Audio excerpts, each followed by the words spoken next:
समुद्विग्नधिया मसत्प्रहाय हित्वात्मपाकम गृहमंदकूपम वनम गतोयत हदिमाश्रयेत। One को जाइए, हरि का आश्रय लीजिए। तो सुन के हिरण्यकशिपु को बहुत गुस्सा आता है। फिर अपने गुरु शंडामर्क को बुलाते हैं, बोलते हैं कि आपने इस प्रकार से क्या सिखाया अपने बच्चे को। तो बोलते हैं नहीं नहीं नहीं। तो फिर जाके वे स्कूल में उसको अच्छा से सिखाते हैं। तो पहले प्रहलाद को पूछते हैं कि आपने ये ये कहाँ से सीखा और आपका शत्रु कौन है। तो बोलते हैं कि ये जो भेदभाव है शत्रु और मित्रता का, ये माया का प्रभाव है, मैंने सुना भी, मेरे सामने देख रहा हूँ। तो फिर उसके बाद वो उनको डरा धमका के फिर से उसको अच्छे से सिखाते हैं। फिर हिरण्यकशिपु के पास लेके जाते हैं। तो वह जब हिरण्यकशिपु के पास जाते हैं तो हिरण्यकशिपु फिर से पूछते हैं क्या सीखा तुमने अच्छे से। तो फिर वो श्रवणम कीर्तनम विष्णु स्मरणम, ये हमने श्लोक देखा कि ये श्लोक जब हिरण्यकशिपु सुनते हैं तो उनको बहुत क्रोध आता है कि, और उसके बाद कुछ प्रश्न पूछते हैं कि आपको ये कैसे सीखा आपने। तो मतिर्न कृष्णे परतस्तुतो वा मितो विपद्येत गृहभृतान अदांत गोबिर विशतांत मिश्रम पुनः पुनः चर्वित चर्वणाना। तो ये श्लोक बोलते हैं मतिर्न कृष्णे परतस्तुतो वा, वो बोलते हैं कि हम अपने खुद के प्रयास से नहीं तो किसी और के बोलने पर कृष्ण के ऊपर हमारा मति नहीं जाएगा। बोलते हैं क्योंकि अदांत गोबिर विशतम, जो व्यक्ति ये भौतिक संसार में आसक्त है कभी भी इससे बाहर नहीं निकल सकता। तो ये प्रहलाद महाराज समझाते हैं। तो उसके बाद बोलते हैं महीयसाम पाद रजोभिषेकम निष्किंचनाना नवनीत यावत। तो ये बहुत इंपॉर्टेंट श्लोक बताते हैं कि आपको हिरण्यकशिपु को बोलते देखिए आपने इतना बड़ा राज्य खड़ा कर दिया और तीनों लोगों को जीत लिया, लेकिन इससे कुछ होने वाला नहीं।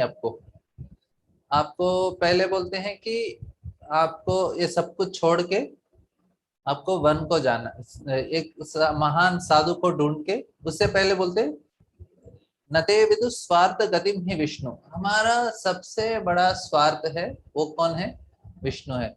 नते विदु स्वार्थ गतिम ही विष्णु दुराशयाये बहिरतमायण अंधायतांदे रूपनीयमाना तेपे सुतंत्र उर्गाम्य बद्ध।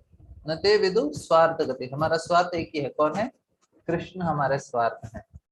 दुराशयाये बहिरतमायण, लेकिन हम बाहर ढूंढ रहे हैं, हमको ढूंढना चाहिए कृष्ण को, वो हमारे लिए सबसे बड़ा स्वार्थ है, मतलब ज्यादा फायदा देने वाला है। सबसे ज्यादा फायदा कौन है, कृष्ण। और इसके बाद और बोलते हैं अंधा यतांधे रूप में, जो अंधा व्यक्ति दूसरे अंधा व्यक्ति को गाइड कर रहा है तो वो भी गड्ढा में गिरेगा, सारे लोग गड्ढे में गिरेंगे। तो इसी प्रकार हमारे जो आजकल के जो नेता हैं सारे लोग हैं जिनको जीवन का परम लक्ष्य पता नहीं है, जो विष्णु है। हमको लगता है कि हमारे जो नेता हैं वो हमको सही गाइड करेंगे, नहीं, उनको आध्यात्मिक तरीके से हमको गाइडेंस नहीं लेना चाहिए, क्योंकि उनको कुछ पता नहीं है आध्यात्मिक जगत के लिए। हमको गाइडेंस लेना चाहिए साधुओं से, प्रभुपाद जैसे महान संतों का गाइडेंस लेना चाहिए, उनके मार्गदर्शन पे चलना चाहिए। तब जाके हमारे जीवन में कुछ ना कुछ अच्छा होने का संभावना है, नहीं तो कुछ भी नहीं होता है। क्योंकि नते विदु स्वार्थ गति में विष्णु, तो हमारा कुछ फायदा ही नहीं हो रहा है कितना भी करेंगे, क्योंकि क्या होगा, अंधा यतांधे रूपनीयमाना तेपे स्वतंत्र उरुधाम में बद्धा, हम इधर ही बंधन में फंस जाएंगे। हम हालांकि इस जन्म में हमने बहुत सारा कमाया, बहुत ही अच्छे नाम कमा लिया, अच्छा पैसा कमा लिया और बड़े पद पर भी हैं, सब कुछ है, तो क्या होने वाला उससे, सिर्फ फंसेंगे और अगले जन्म में इधर ही और एक जन्म लेंगे और इसी को कंटिन्यू करेंगे, बाहर थोड़ी निकलने वाले।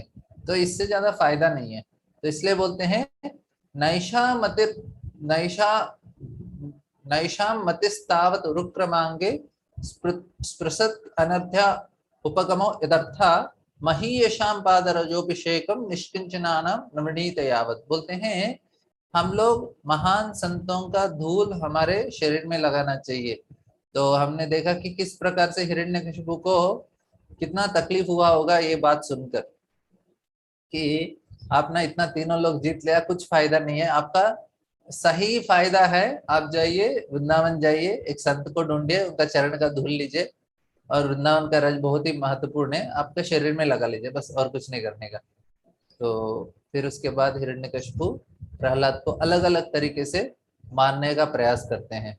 जहाँ बहुत तरीके से प्रयास करते हैं, उनको समझ में आता है कि मेरे प्रयास से मर नहीं रहा।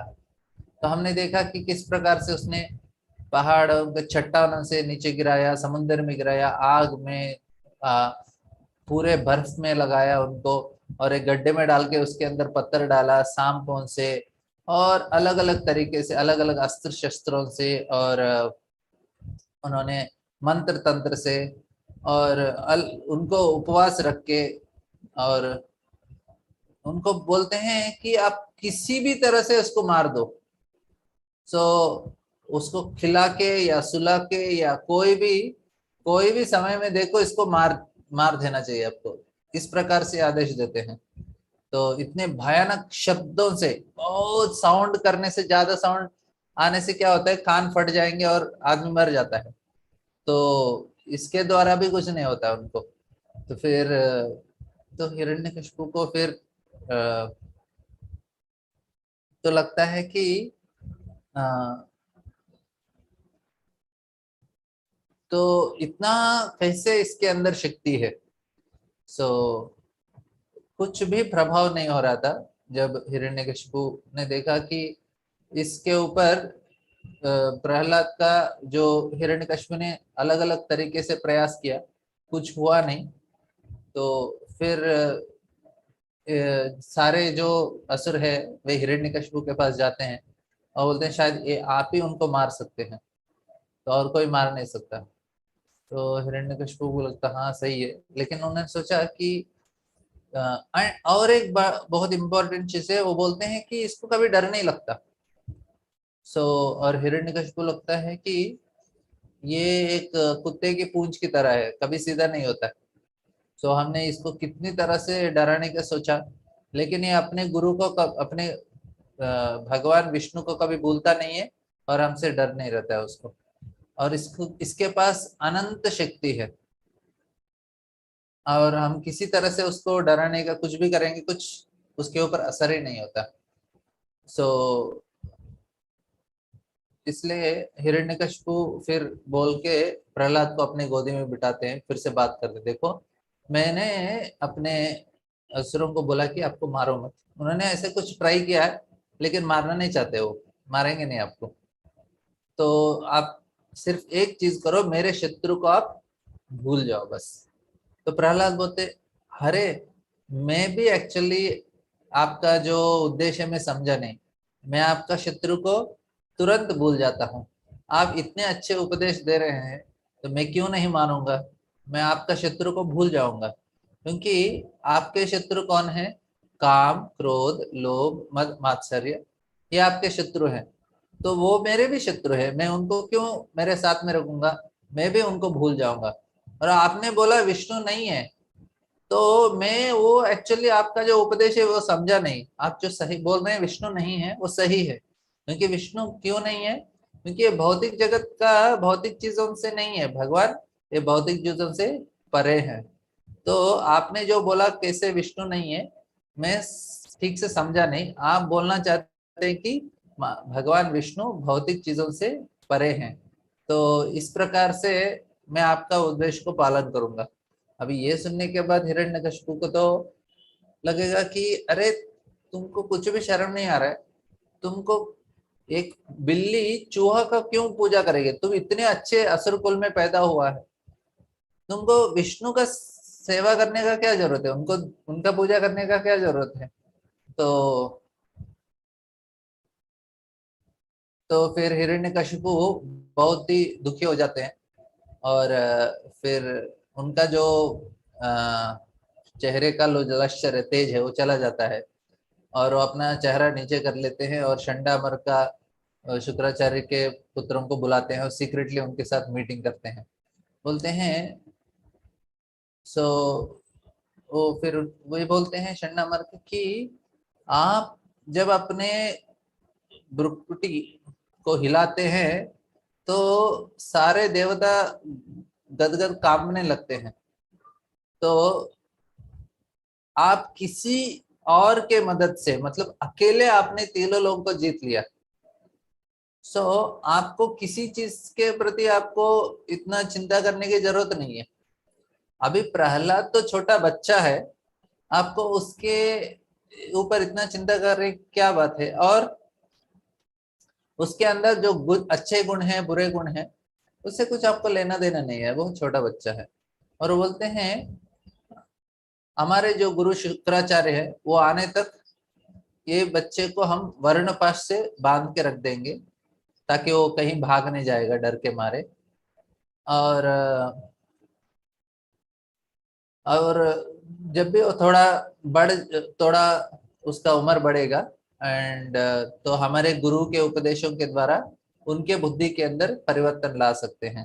तो इसलिए आपको ज्यादा चिंता करने का जरूरत नहीं है। इस प्रकार से चंडामार्का बोलते हैं। तो चंडामार्का का इस उपदेश को सुन के हिरण्यकशिपु बोलते हैं ठीक है, आप प्रहलाद को किसी न किसी तरीके से आप अच्छे से सिखा दीजिए। तो फिर इस प्रकार से चंडामार्का प्रहलाद महाराज को बहुत ही मुश्किल से उनको सिखाने का प्रयास करते हैं। प्रहलाद बहुत ही विनम्र और क्या बोलते हैं बहुत ही आदर्श और विनम्र और आज्ञाकारी शिष्य था। जो भी बोलते थे अच्छा से सीखता था। और तो उन्होंने उसको धर्म अर्थ काम मोक्ष चारे पुरुषार्थ के बारे में अच्छा ज्ञान प्रदान करते हैं। तो फिर उसको एक्चुअली मोक्ष के बारे में नहीं बताते, धर्म अर्थ काम तीनों चीजों के बारे में बताते हैं। तो और प्रहलाद अच्छी तरह से सीखते भी हैं।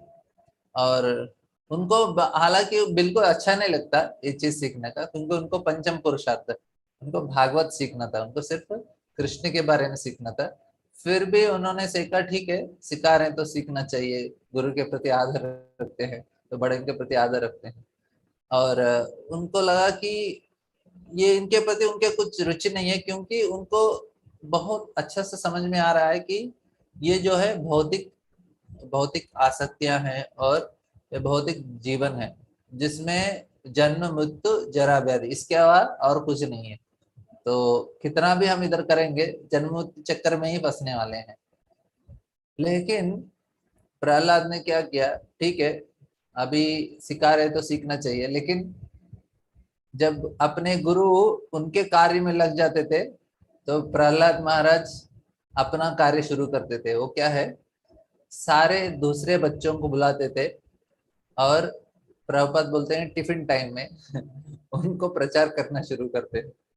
सो क्योंकि और बहुत ही सरल भाषा में उनको सिखाते हैं।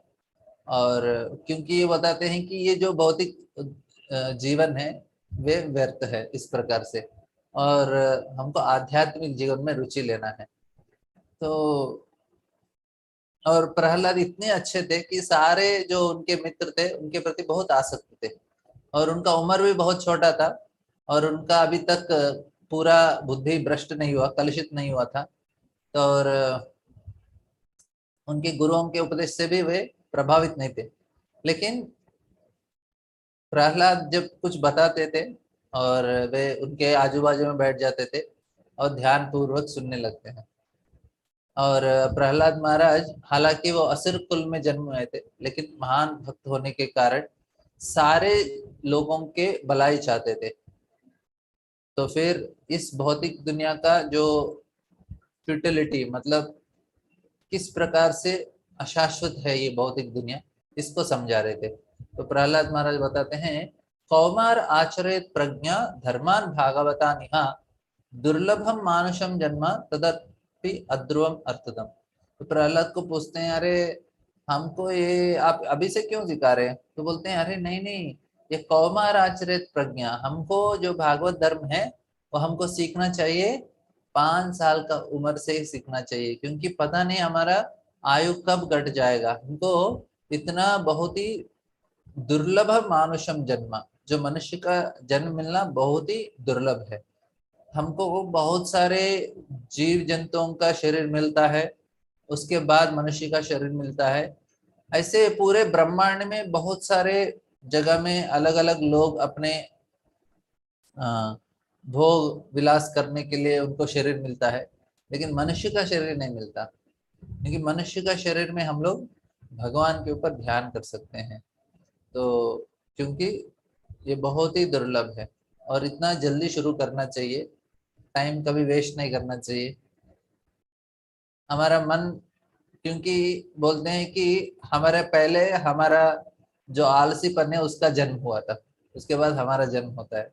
तो हम आलसी होते हैं। आलसी किस में रहते हैं? स्पेशली आध्यात्मिक कार्य में बहुत आलसी हो जाते हैं।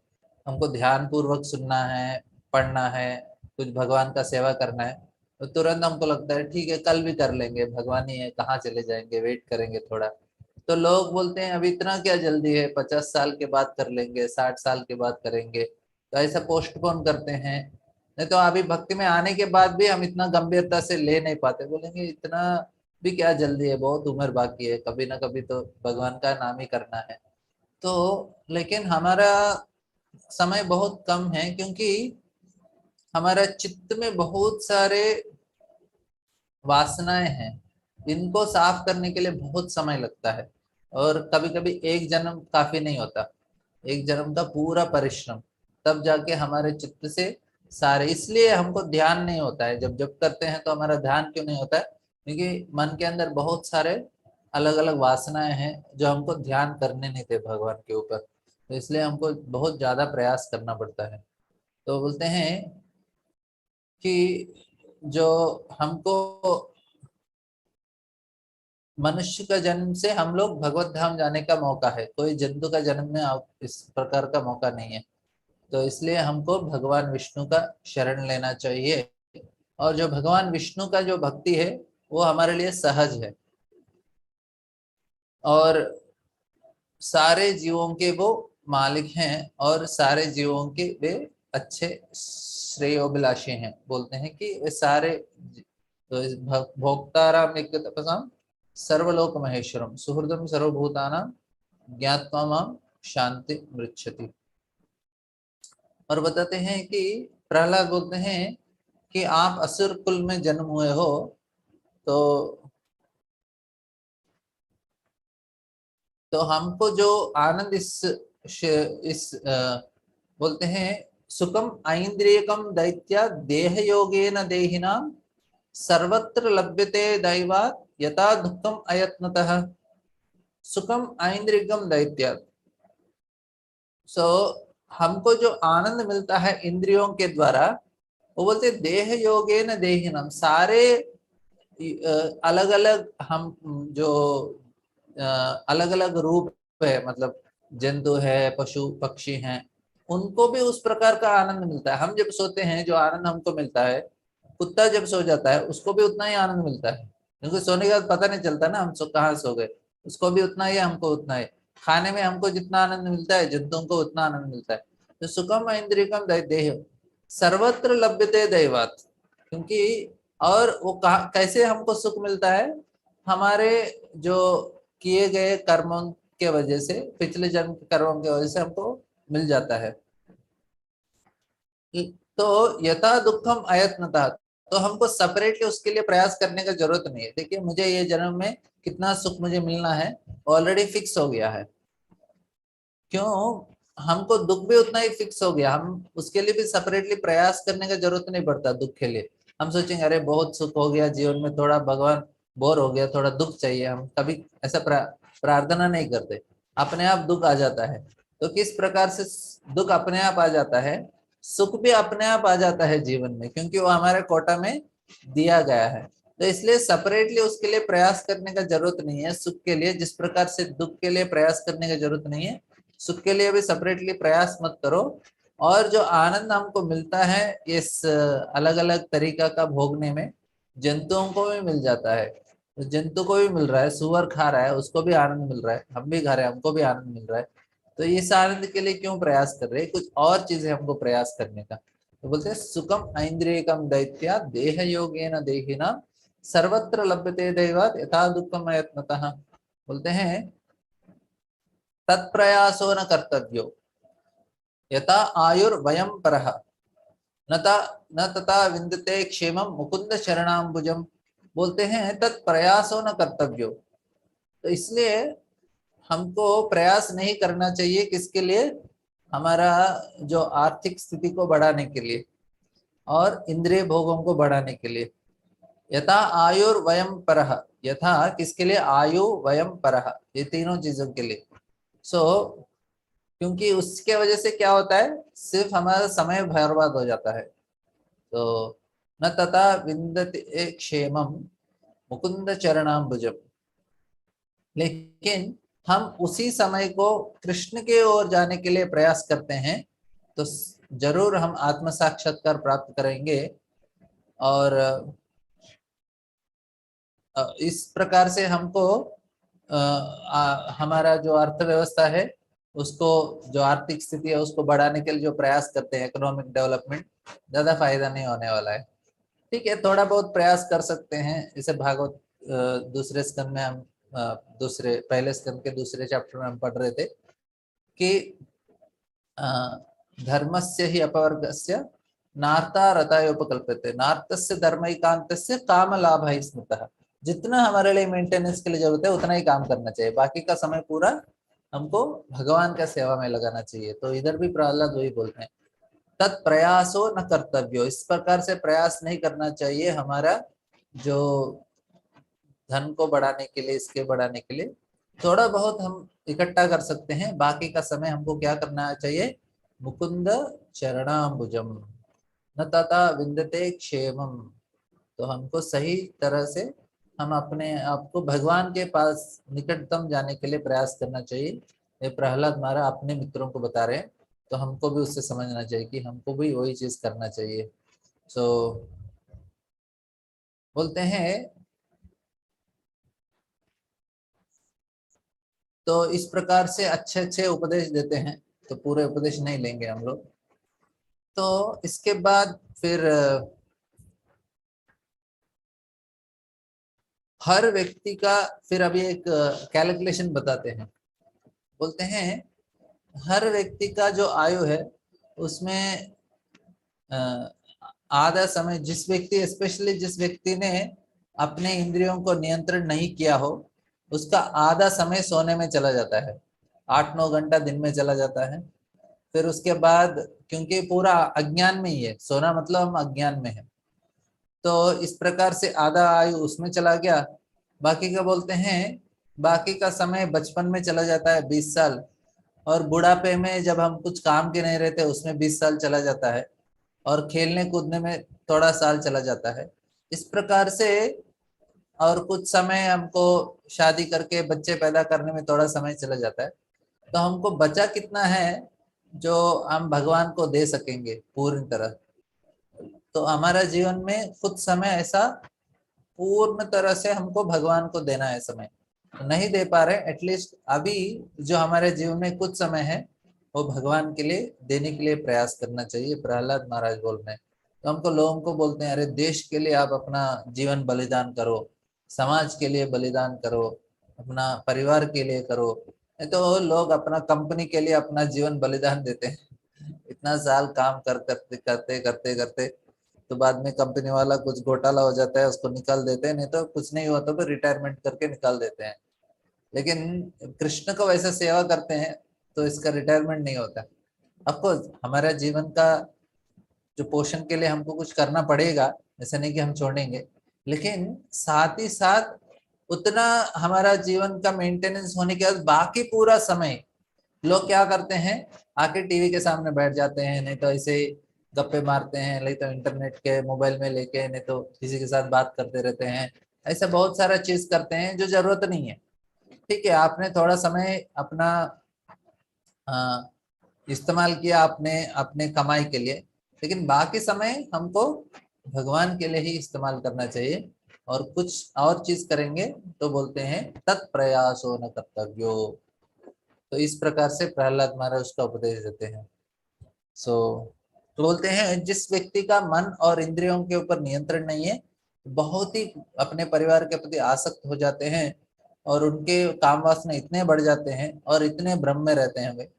सो इस प्रकार के जो व्यक्ति है पूरा जीवन अपना व्यर्थ में गवा देता है। उनको किसी तरह से भगवान के भक्ति के बारे में पता ही नहीं रहता।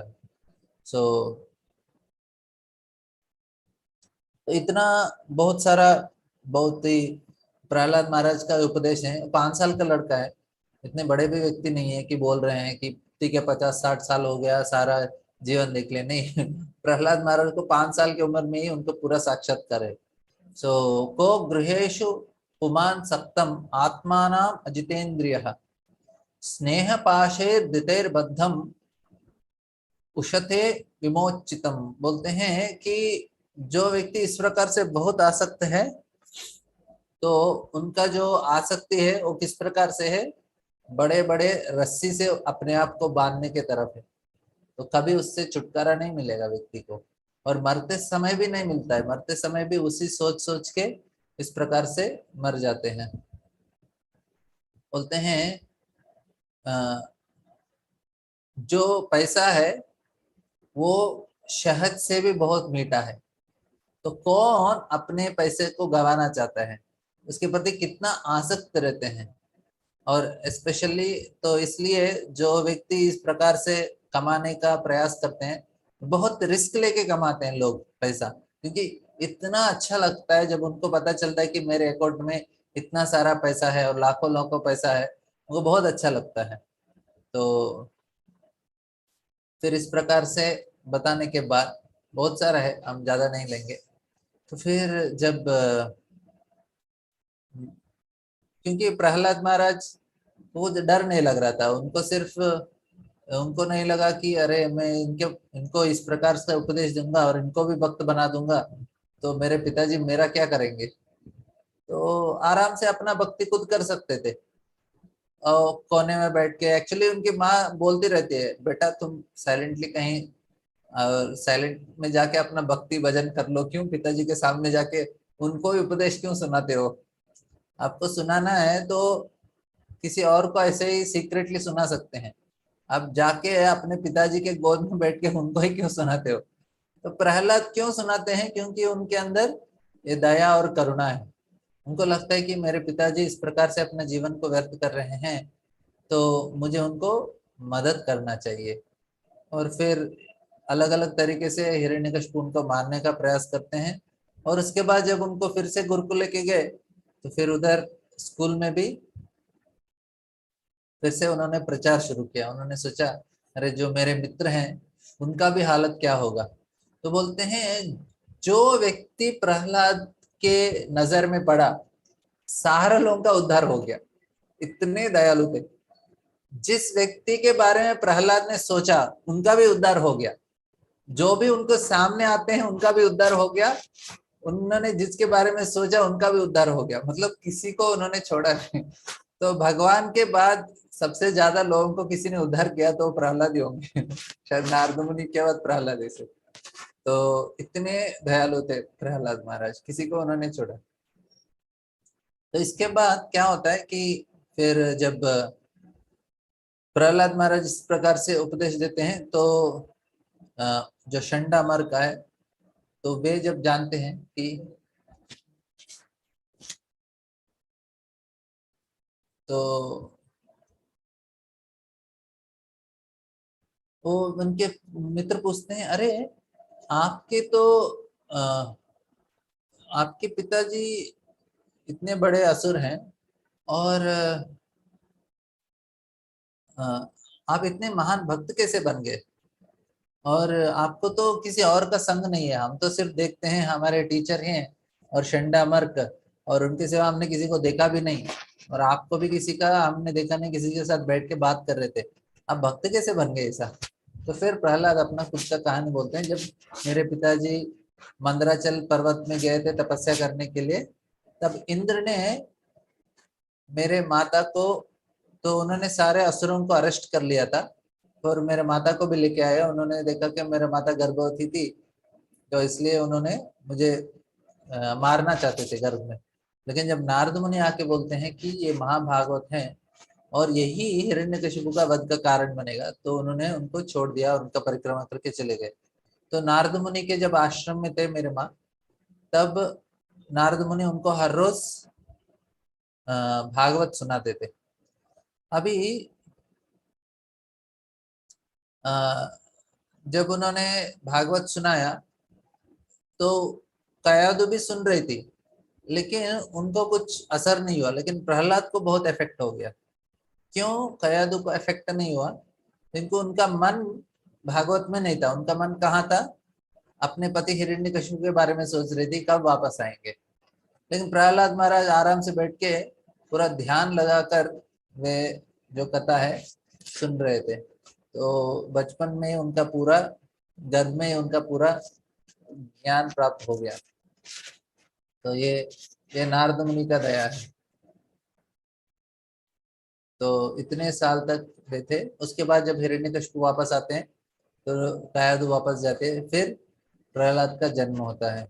तो प्रहलाद जो आनंद देने वाले, तो फिर हिरण्यकशिपु, फिर इसके बाद इतना प्रचार होने के बाद जब चंडामर्क का देखते हैं कि प्रहलाद ने सारे बच्चे कीर्तन करने लगे, तो जब चंडामर्का ने देखा तो फिर तुरंत भागते हुए जाते हिरण्यकशिपु के पास कि ये बहुत ही बुरा हो रहा है आपके साथ।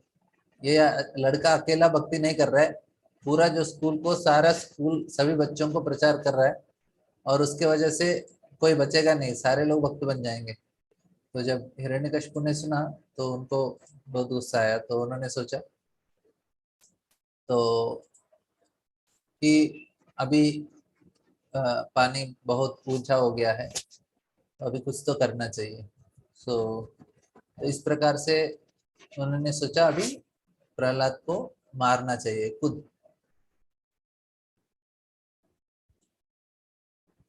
तो फाइनली डिसाइडेड टू किल सन हिरण्य, खुद मारने के लिए सोचा। तो वे एक जो सांप जिसके ऊपर कोई पैर रखता है तो किस प्रकार से सांप को गुस्सा आता है और उसके फण ऐसे निकल जाते हैं और डसने का प्रयास करता है, तो इस प्रकार से हिरण्यकशिपु का हालत हो गया। लेकिन उनका जो बेटा है, जो बहुत ही शांत था, बहुत ही विनम्र था, और उनको अपने पूरे इंद्रियों पर पूरा नियंत्रण था। हिरण्यकशिपु को अपने इंद्रियों पे बिल्कुल नियंत्रण नहीं था, और वे जाके हिरण्यकशिपु के सामने हाथ जोड़ के खड़े रहते हैं। तो उस प्रकार का जो बर्ताव है प्रहलाद को देख के किसी को भी नहीं लगेगा कि उनको डांटना चाहिए, लेकिन हिरण्यकशिपु बहुत ही क्रोधित थे। तो वे बहुत जोर जोर से प्रहलाद को डांटने लगते हैं। बोलते हैं बोलते हैं कि अ, आपका इस प्रकार का बुद्धि कैसे भ्रष्ट हो गया? आप सारे, बोलते हैं कि you are lowest of mankind, तो आप अदम हो, जीव में अदम हो, और आपने मेरा जो नियम है उसका खंडन किया। क्योंकि हिरण्यकशिपु ने सारे मंदिरों के विग्रहों को चेंज कर दिया था, एक ही विग्रह होता था, वो भी हिरण्यकशिपु का। अभी एटलीस्ट हमारे पास बहुत सारे मंदिर में जाएंगे, गणेश जी है, दुर्गा है, राम है, शिव जी हैं, और अलग अलग नाना प्रकार के बाबा लोग हैं। लेकिन हिरण्यकशिपु के टाइम पे इतना चांस नहीं था किसी को, उन्होंने एक ही विग्रह को रखा, वो भी हिरण्यकशिपु का, तो सारे लोग उनको ही पूजा करते थे।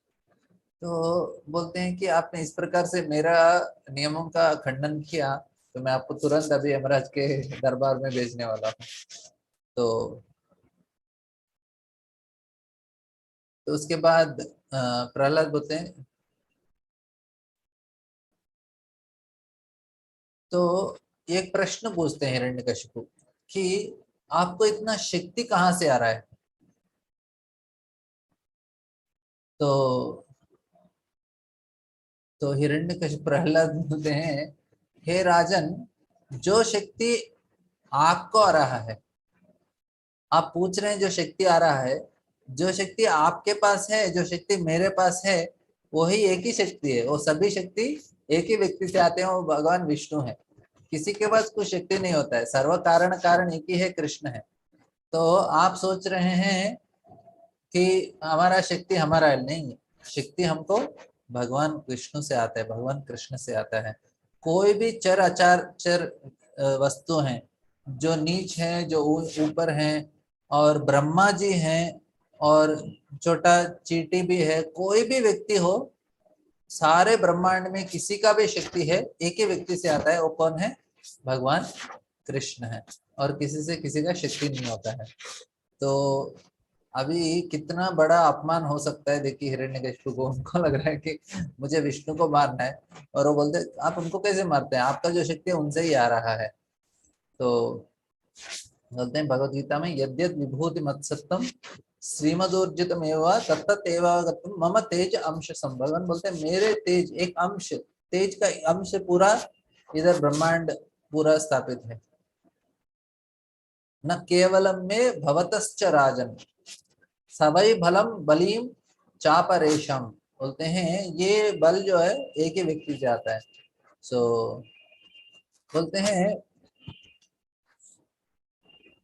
भगवान ही सारे चीज को नियंत्रण करते हैं इस प्रकार से। तो ये सुनने के बाद फिर बोलते हैं कि आप अपने जो असुरी जो स्वभाव है उसको त्याग दीजिए, और इस प्रकार के शत्रु और मित्र का जो भेदभाव है अपने हृदय से उसको भी त्याग दीजिए। हम मन को नियंत्रण कीजिए और समतुल्य रखिए, क्योंकि हमारा जो मन ही हमारा सबसे बड़ा जो अनकंट्रोल्ड माइंड, अनियंत्रित मन ही हमारा सबसे बड़ा शत्रु है। सो जो व्यक्ति सभी को एक समान देख पाता है तो फिर उस समय वो भगवान विष्णु का सेवा सही तरह से कर सकता है। तो बोलते हैं तो हमारा जो सबसे बड़ा मित्र शत्रु क्या है? हमारा अनियंत्रित मन।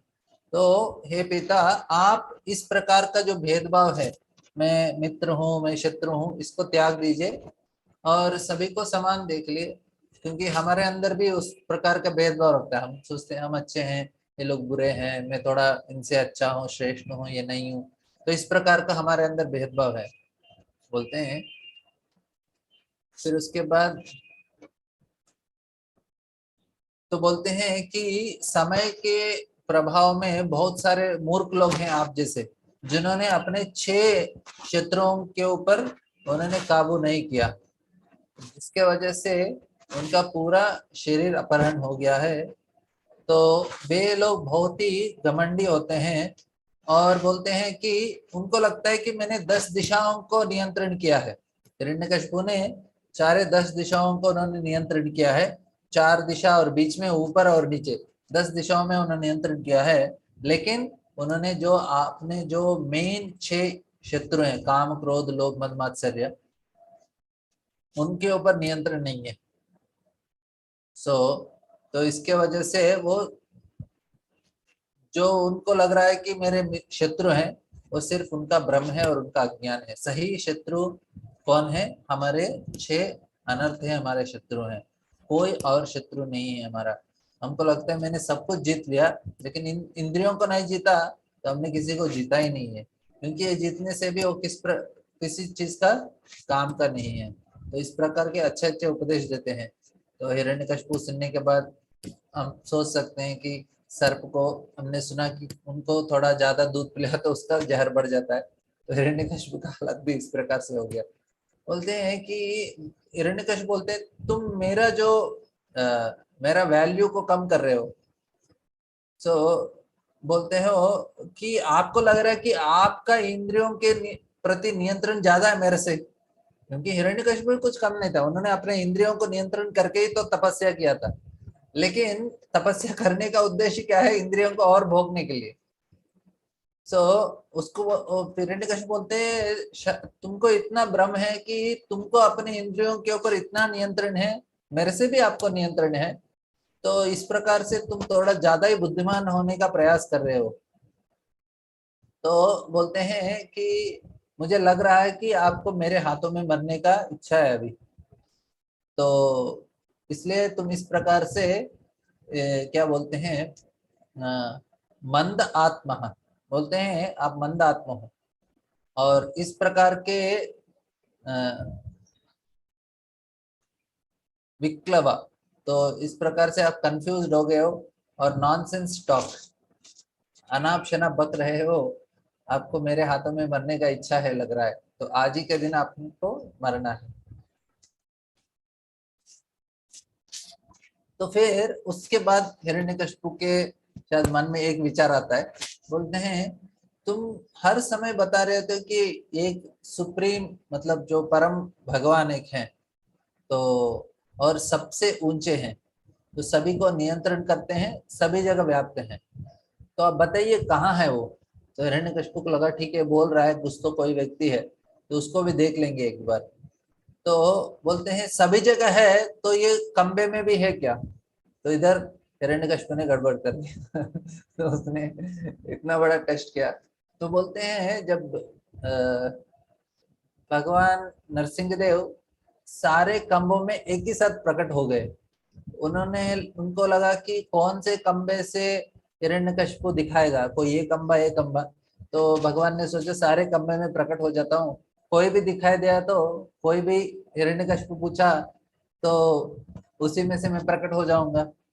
और बोलते हैं कि हिरण्यकशिपु ने सोचा ये तो मैं खुद अपने खड़ा होके मैंने खंबा बना लिया, मैंने अलग अलग रत्नों से और अच्छे अच्छे मणि को सजाते हुए इस खंबे को मैंने बनाया, खुद बनाया, उसमें जो भी पत्थर ये वो डाल डाल के।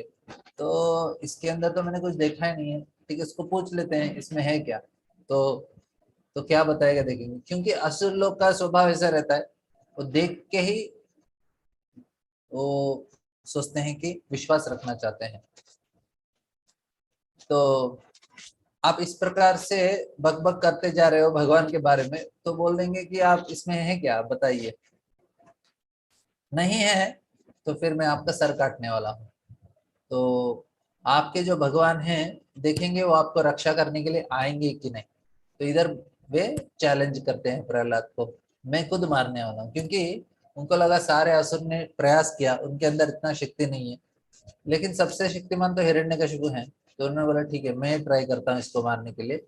बोलते हैं ठीक है आपका भगवान को दिखाइए, आप इतना बोल रहे हैं भगवान को, आप दिखा दीजिए, देखेंगे कौन आपके भगवान है और कैसे आपका रक्षा करने के लिए आएंगे।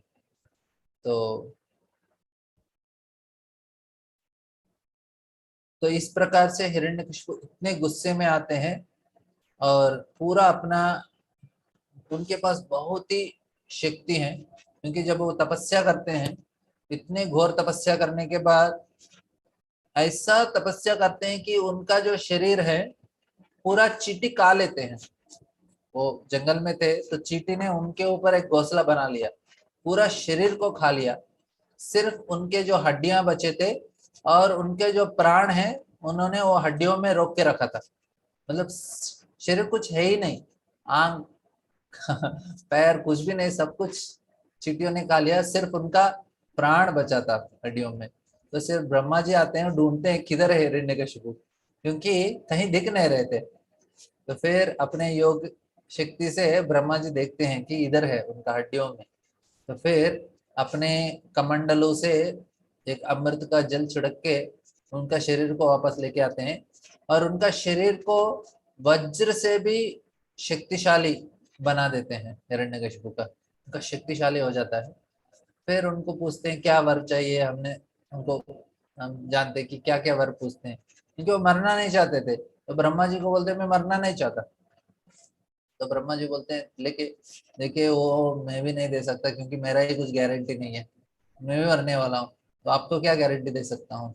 तो बोलते ठीक है आप ये नहीं दे पाएंगे तो एटलीस्ट इतना तो दे दीजिए ताकि मैं कोई अस्त्र शस्त्र से नहीं मरूं, और मैं कोई देवताओं से, कोई जीव आपने जिसको बनाया कोई भी मुझे मार नहीं सकता, मैं आकाश में नहीं मरना चाहिए, पृथ्वी में नहीं मरना चाहिए, और बोलते हैं कि मैं दिन में नहीं, रात में नहीं, घर में नहीं, बाहर नहीं, इस प्रकार से कोई जीवित से भी और मृत्यु से भी, और जीवित व्यक्ति से या मृत्यु व्यक्ति से, मरा हुआ व्यक्ति, दोनों चीजों से, मरा हुआ चीज से भी और जीवित चीज से भी नहीं, कोई मार नहीं सकना चाहिए मुझे। ब्रह्म बोलते तथास्तु तथास्तु तथास्तु, उनको एग्री कर लेते।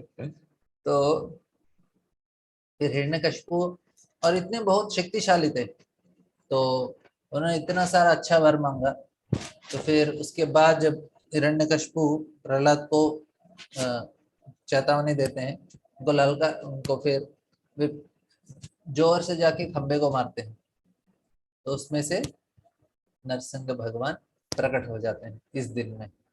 तो बोलते हैं, नारद मुनि बोलते हैं युधिष्ठिर महाराज को, क्योंकि ये कहानी नारद मुनि युधिष्ठिर को बोल रहे हैं, तो जब उसके अंदर से इतना, जब वो खंबा टूट जाता है, इतना जोर से आवाज आता है कि ब्रह्मलोक तक उसका आवाज जाता है, तो उनको लगता है कोई ग्रह का नाश हो गया है। तो और हिरण्यकशिपु जब जो अपने बच्चे को मारने जाते हैं, उन्होंने ये शब्द, ये इतना भयानक आवाज सुना, सो उन्होंने कभी ऐसा सुना नहीं था।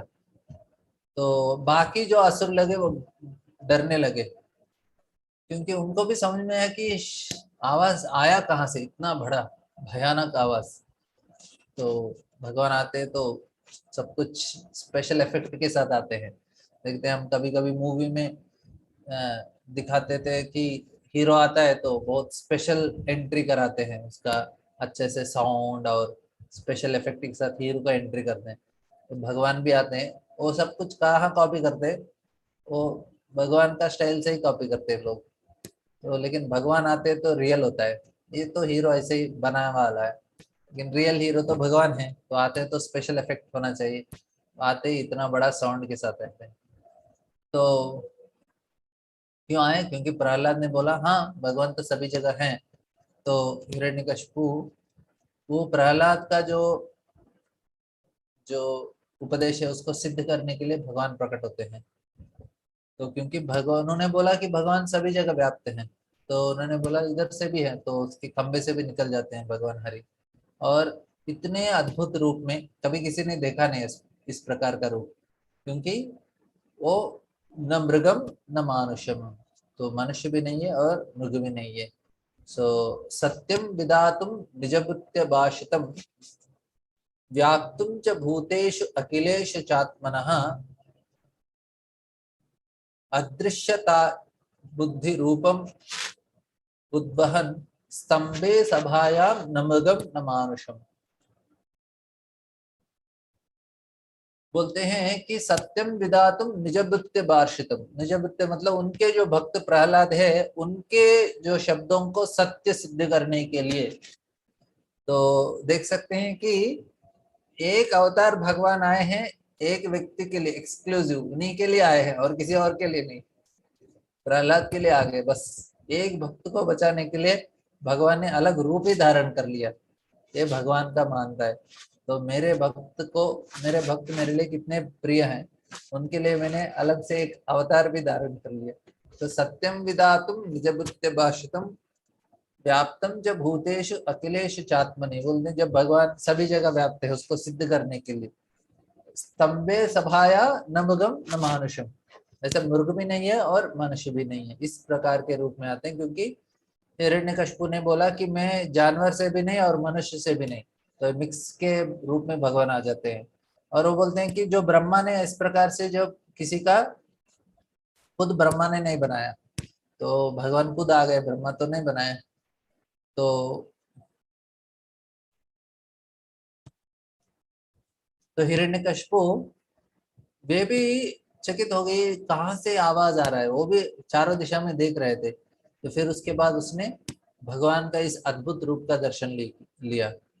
तो फिर वो सोचने लगे ये कौन व्यक्ति है, तो ये मृगम नहीं मानुषम नहीं, और इस स्तंभ से आगे। तो हिरण्यकशिपु ने सोचा ये कौन से अद्भुत आकार है।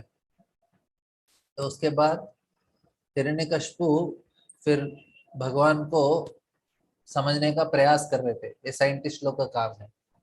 तो ये भी, अभी भगवान स्वयं प्रकट हो गए तो क्या करना चाहिए, सरेंडर होना चाहिए, लेकिन हिरण्यकशिपु है तो थोड़ी सरेंडर होंगे, असुरी मेंटालिटी है। तो आजकल के साइंटिस्ट भी ऐसे ही हैं, असुरी मेंटालिटी है, सब कुछ दिख रहा है लेकिन फिर भी वो मानने के लिए तैयार नहीं होते। तो वे भी सोचते हैं नहीं नहीं कुछ और होगा, कुछ और होगा। बोले अरे आपके सामने दिख रहा है भगवान का इतना अरेंजमेंट है। नहीं नहीं नहीं, अपने आप होता है, प्रकृति के द्वारा ही होता है, प्रकृति सब कुछ करती है। तो इस प्रकार से भगवान को मानना नहीं चाहते। तो हिरण्यकशिपु का भी इस प्रकार है, वो नास्तिक है। तो फिर उन्होंने सोचा, तो इस प्रकार के रूप को समझने का प्रयास करते हैं। और भगवान का जो रूप है इतने इतना भयंकर लग रहा था। और उनकी आंख ऐसे पिघलते हुए सोना की तरह इतने तेज है। तो और बोलते हैं कि उनका अ, जो शरीर है और सर है और सारे दिशाओं में व्याप्त है, इतना रूप भी इतना बड़ा है। और उनके जो बोलते हैं कि जो उनका दांत है बहुत ही डेंजर, मतलब।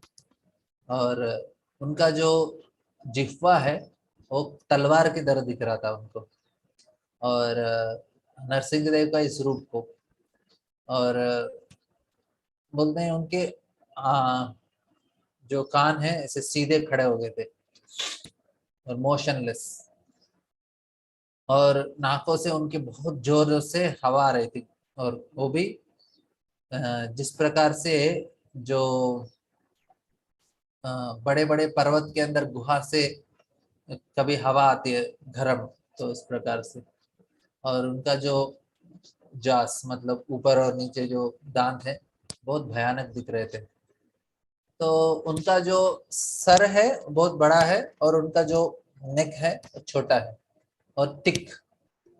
और उनका जो चेस्ट है बहुत ब्रॉड है। और इस प्रकार का नरसिंह देव का रूप है। और उनका वेस्ट भी बहुत थिन है और पूरे बाल हैं, क्योंकि शेर है ना, तो बाल हैं। और बोलते हैं कि उनका जो शरीर का कांति है वो चंद्रमा की तरह है कलर। और उनके बहुत सारे हाथ थे और अलग अलग दिशाओं में व्याप्त हैं, जो असुरों को मारने के लिए। और उनके हाथों में अलग अलग अस्त्र शस्त्र भी हैं। तो इस प्रकार का नरसिंह देव का रूप, मैं आपको उस रूप का दर्शन करा देता हूँ। तो किस प्रकार का नरसिंह देव का रूप हो सकता है।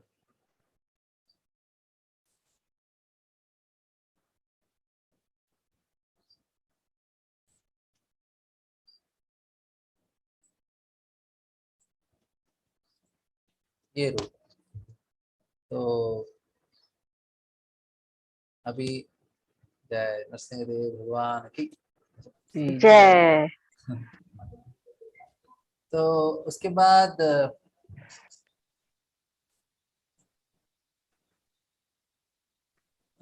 हिरण्यकशिपु ने सोचा कि भगवान विष्णु ने इस प्रकार का रूप धारण किया है और उनका उद्देश्य है मुझे मारने के लिए।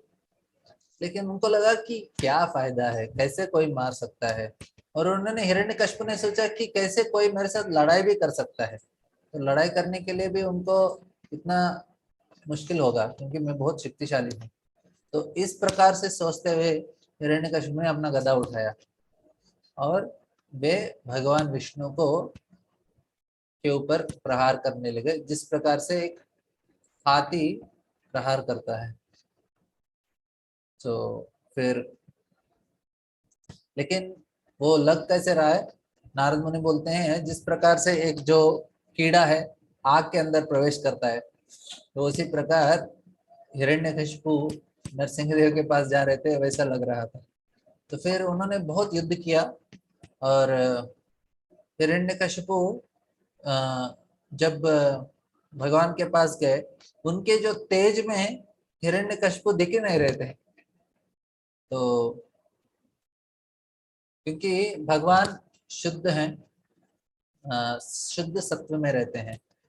सो और इस प्रकार से उनका लड़ाई होता है। तो बोलते हैं कि नारद मुनि बताते हैं युधिष्ठिर महाराज को, हिरण्यकशिपु भी बहुत ही गुस्से में थे और अलग अलग तरीके से अपने गदा को हिलाते हुए भगवान के साथ उन्होंने लड़ाई किया। और नरसिंहदेव उनको जिस प्रकार से गरुड़ एक सांप को पकड़ता है उस प्रकार उनको पकड़ लेते हैं। और बोलते हैं कि कभी कभी गरुड़ किसी सांप के साथ थोड़ा थोड़ा खेल खेल के उसको मार देता है, तो उसी प्रकार भगवान भी थोड़ा बहुत उनके साथ खेलते हैं।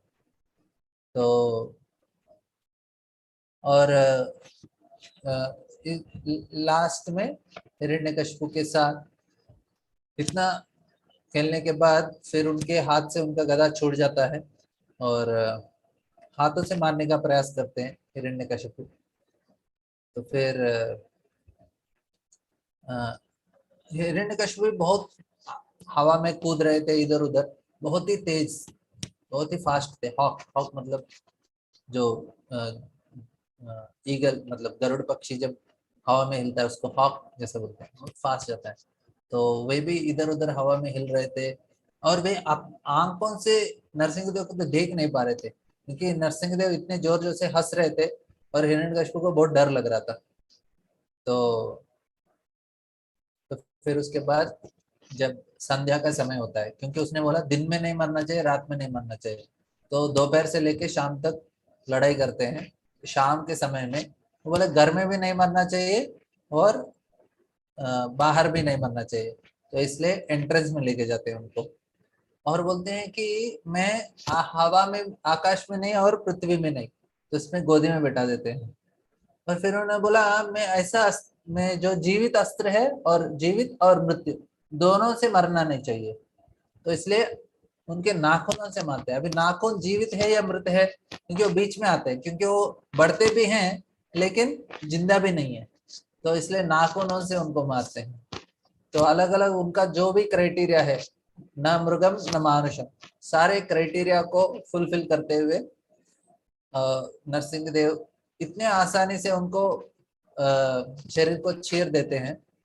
और फिर क्योंकि कुछ आचार्य बोलते हैं उनके जो अफकोर्स उधर भगवान उनको लेके जाते हैं और उनके जो फेफड़े हैं उसको लेके अपने गले में डाल देते हैं।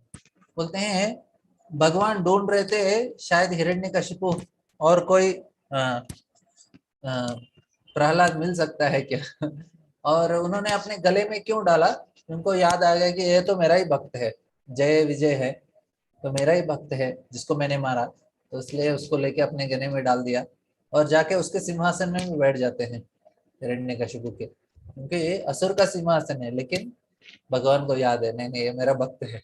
तो इसलिए एक और इम्पोर्टेंट चीज है, हम किसी व्यक्ति के प्रति इतना द्वेष नहीं रखना चाहिए, क्योंकि भगवान ने हिरण्यकशिपु को भी इतना होने के बाद भी उनके जाके सिंहासन में बैठ जाते हैं, क्योंकि भगवान को पता है ये जीवात्मा है, जो जीवात्मा है हर समय शुद्ध ही है, लेकिन ये भौतिक प्रकृति के प्रभाव में आके कभी कभी उनके अंदर दोष आ जाते हैं। इस प्रकार से जो पानी का बूंद है बहुत शुद्ध होता है, ये जब जमीन को स्पर्श होता है तो कलुषित हो जाता है, दूषित हो जाता है। उसी प्रकार जीवात्मा सारे जीव कभी भी शुद्ध है, तो किसी के प्रति हमको वैर नहीं होना चाहिए और किसी प्रति हम ईर्ष्या द्वेष नहीं रखना चाहिए। उनके द्वारा हमको कितना भी तकलीफ हुआ होगा लेकिन हमारे मन में उनके प्रति कुछ द्वेष नहीं रखना चाहिए, क्योंकि हमको समझना चाहिए कि ये जीवात्मा शुद्ध है लेकिन उसको भौतिक प्रकृति के प्रभाव से इस प्रकार से व्यवहार कर रहा है। तो इसलिए हमको कोई व्यक्ति भक्त बन रहा है तो फिर हमको लगना चाहिए अच्छा है, भक्त बनेंगे तो उनका जो जो दुष्प्रभाव है, मतलब जो भी उनके मन के अंदर जो ईर्ष्या द्वेष है वो भी चला जाएगा, अच्छा व्यक्ति बन सकता है, कोई भी भक्त बन सकते हैं।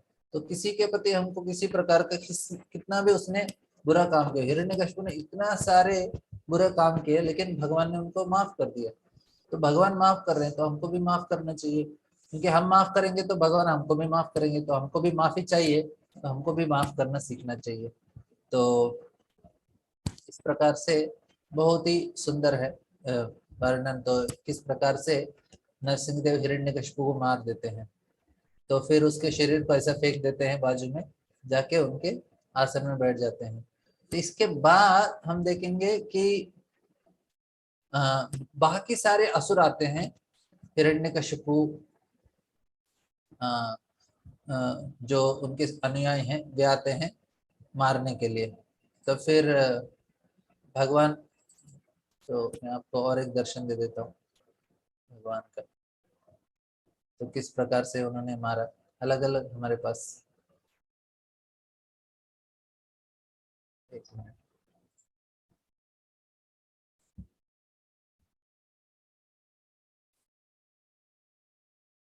तो अलग अलग दर्शन ले लेंगे भगवान का भी। तो इस प्रकार से उन्होंने हिरण्यकशिपु को मारा। तो बहुत, हमको बहुत सुंदर लगते हैं नरसिंह देव, दूसरों को लगते हैं ये। तो एक बार हम जुहू मंदिर में थे मुंबई में, तो एक लड़का आया था, अच्छा 18 16 18 साल का रहेगा। तो उसने उधर नरसिंह देव का एक बड़ा मूर्ति है ऐसा, तो आके पूछता है ये आदमी कौन है और ये किसको मार रहा है, इस प्रकार से क्यों मार रहा है। तो लोगों को नरसिंह देव के बारे में इतना पता नहीं है, तो मतलब मॉडर्न लोग हैं तो उनके लिए। तो उसके बाद नरसिंह देव का युद्ध होता है बाकी असुरों के साथ। तो उसमें नरसिंह देव अपने हजारों हाथों के साथ सारे असुरों को मार देते हैं, और जिसने प्रहलाद के प्रति अत्याचार किया है सारा का वध करते हैं। उसके बाद हम देखते हैं कि जब प्रहलाद महाराज के प्रार्थनाओं के बारे में बहुत सुंदर प्रार्थना है, उस प्रार्थना को जरूर सुनना चाहिए। तो ये प्रार्थना हम लोग थोड़ा चर्चा करेंगे। तो इसका होने के बाद ब्रह्मा जी आते हैं और सारे देव देवता आते हैं, प्रकट हो जाते हैं उधर, और भगवान से प्रार्थना अर्पण करते हैं, क्योंकि उनको शांत करना चाहते हैं। लेकिन भगवान शांत होते नहीं है इतना जल्दी से। तो फिर ब्रह्मा जी बोलते हैं प्रहलाद को कि प्रहलाद आप जाइए और भगवान को शांत कीजिए, क्योंकि आपके लिए भगवान प्रकट हुए हैं। तो प्रहलाद भगवान से प्रार्थनाएं अर्पण करते हैं। बोलते हैं श्री प्रहलाद उवाच ब्रह्मादय सुरगणा मुनियोत सिद्धा सत्वैकतान गतयो वचसां प्रवाहै नारादितुम पुरुगणे अधुनाति पुत्रो किंतोष्मर्हस्य में हरिरुग्र जाते। बोलते हैं, मैं आपको हिंदी में दिखा देता हूँ। ब्रह्मादय सुरगणा, बोलते हैं ब्रह्मा और सुरगण मतलब सारे देव देवता, मुनयोत सिद्धा सत्वैकतान, सारे लोग सत्वगुण में हैं, और वचसाम प्रवाह, इतने सुंदर प्रार्थना अर्पण किया उन्होंने। लेकिन मैं कैसे योग्य हूँ भगवान आपको प्रार्थना करने के लिए। ब्रह्मा जी ने बोला मुझे आपको प्रार्थना करने के लिए, मेरा क्या योग्यता है, मैं तो एक असुर कुल में पैदा हुआ हूँ। नारादितुम पुरुगणे अधुनाति प्रो किंतोष्णमर्ह से उग्र जाते, उग्र जाते मतलब मेरा जन्म इस प्रकार के उग्र जाति में हुआ है, असुर कुल में हुआ है, मैं आपको किस प्रकार से प्रार्थना अर्पण कर सकता हूँ। बोलते हैं मन, लेकिन बहुत इंपॉर्टेंट है, मैं तो प्रार्थना अर्पण नहीं कर सकता, लेकिन भगवान एक और चीज है इंपॉर्टेंट, मन्ये धनाभि जन रूप तपस्सु तोजस तेज प्रभाव बल पौरुष बुद्धि योग नाराधनाय भवन्ति परस्य पुंसो भक्त्यात दोष भगवान गजयूत पाया। बोलते हैं लेकिन मेरे उद्देश्य में भगवान जो धन रूप तप श्रुत, मन्य धनाभि, किसी को बहुत सारा धन हो सकता है, और अभिजना मतलब उनको बहुत सारे फॉलोअर्स भी हो सकते हैं, अच्छे अच्छे कुल में पैदा हुए हैं, किसी का बहुत धनी है, अच्छे कुल में पैदा हुआ हो, उनके पास अच्छा रूप है, रूप, और उन्होंने बहुत तपस्या भी किया होगा। श्रुतौजा मतलब उनको अच्छे वेदों का ज्ञान है, और तेज, उनके अंदर इतने सारा तेज है, और मतलब ओजह मतलब बहुत तेज, ओजह मतलब इंद्रियों में इतना शक्ति है, तेज है, प्रभाव है, किसी को प्रभावित कर सकते हैं, और बल भी है, और पौरुष भी है, और बुद्धि भी है। लेकिन बोलते हैं और किसी को योग मतलब अच्छे अच्छे शक्तियां भी, योग शक्तियां भी, और नाराधनाय भवन्ति परस्य पुंसो, लेकिन भगवान इन सब से आपको कोई कुछ नहीं कर सकता। इतना सारा चीज होने के बाद भी किसी व्यक्ति के है, लेकिन वे आपको संतुष्ट नहीं कर सकता। आपको संतुष्ट करना है तो क्या चाहिए? भक्त्या तुतोषु भगवान, आप सिर्फ भक्ति से प्रसन्न हो जाते हैं। उदाहरण क्या है? ये सारा चीज एक व्यक्ति के अंदर नहीं है। कौन व्यक्ति है वो? गजेंद्र। भक्त्या तुतोषु भगवान गजयूत पाया। गजेंद्र के पास, उनके पास बुद्धि नहीं है, उनके पास रूप नहीं है, तपस्या नहीं है, जंतु है वो, फिर भी आपने उसका भक्ति स्वीकार कर लिया। भक्ति के द्वारा आप प्रसन्न होते हैं। तो हालांकि मैं भी उग्र जाति में पैदा हुआ हूं, लेकिन भगवान मुझे आप स्वीकार करेंगे क्योंकि आप प्रसन्न होते हैं भक्ति के द्वारा।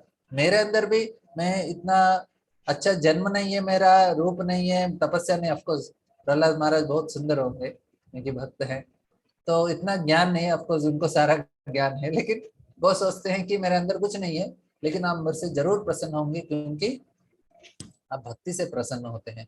और फिर बोलते हैं विप्राद विषड गुण युता अरविंद नाभा पादारविंद विमुखा स्वचम वरिष्ठम मन्ये तदर्पित मनो वचने हितार्थम प्राणम पुनाति सकुलम न तो भूरिमानः। विप्राद विषड गुण युता बोलते हैं जो ब्राह्मण है, जिनके अंदर 12 गुण हैं, अच्छे अच्छे गुण हैं, लेकिन विमुखा अरविंद नाभा, मतलब लेकिन आपके भक्त नहीं है। अरविंद नाभ मतलब भगवान को अरविंद नाभ बोलते हैं। उनका नाभ भी उनके नाभ से अरविंद कमल का पुष्प आता है जिससे ब्रह्मा जी आते हैं। तो लेकिन वो आपके भक्त नहीं है, तो क्या फायदा? खुद का भी उद्धार नहीं कर सकते। लेकिन मन्ये तदर्पित मनो वचने हितादम प्राणम पुनात सकलम। सो लेकिन जो व्यक्ति आपके शरण में आता है, हालांकि वो सकुलम न तो भूरिमान, हालांकि वो चंडाल भी होगा, लेकिन वो खुद का ही नहीं, अपने पूरे परिवार का उद्धार कर सकता है तो भक्त होगा। तो ब्राह्मण अच्छे गुण हैं, 12 गुण हैं, लेकिन खुद का उद्धार नहीं होगा, भक्त नहीं है। लेकिन कोई नीच कुल में है लेकिन आपका भक्त है, तो पूरा परिवार का उद्धार कर सकता है। तो इम्पोर्टेंट क्या है? ये धन रूप जन तपस्या श्रुत योग ये पूरा इम्पोर्टेंट नहीं है, आपका भक्त बनना इम्पोर्टेंट है। देखिए प्रहलाद महाराज कितना अच्छा उपदेश दे रहे हैं। बोलते हैं नैवात्मन प्रभ्रयम निजलाभ पूर्णो मानम जनाद अवदुषम करुणो वृणीते यद्यज्जनो भगवते विदधीतमानम तच्चात्मने प्रतिमुखस्य यथामुखश्री। बोलते हैं कि भगवान आपका गुणगान करने से हमारा ही फायदा है।